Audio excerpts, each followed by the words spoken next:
Nantes en Bretagne, c'est l'un des slogans que l'on pouvait entendre cet après-midi dans les rangs de la manifestation. Plusieurs milliers de personnes ont défilé pour le rattachement de la Loire-Atlantique à la Bretagne et contre la réforme territoriale du gouvernement. À Nantes, pas comme le mat, Gabriel Kebia. Cornemuse et kilt dans les rues de Nantes, pour une Bretagne à 5 départements comme les doigts de la main. Une région où la Loire-Atlantique redeviendrait bretonne comme c'était le cas il y a 70 ans. Ça fait 12 ans que je manifeste pour ce genre de manifestation qui devrait s'arrêter en même temps que la réunification se fasse. On ne revendique pas une autonomie ni quoi que ce soit. On veut simplement retrouver notre pays historique.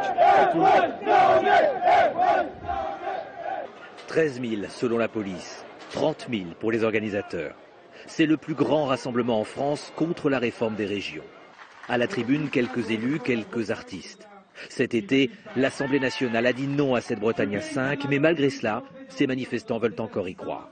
C'est inacceptable quand vous voyez que le Royaume-Uni a su organiser un référendum pour les postes et qu'ici, en Bretagne, on ne le permet pas. C'est une question aussi simple de détermination, d'adhésion ou pas à une autre région. C'est inacceptable. Est-ce que c'est pas un peu un baroud d'honneur aujourd'hui?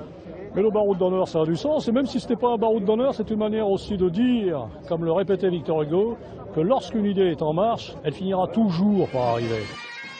La carte des régions va maintenant être discutée au Sénat. En 2016, la France ne comptera plus 22, mais 13 grandes régions.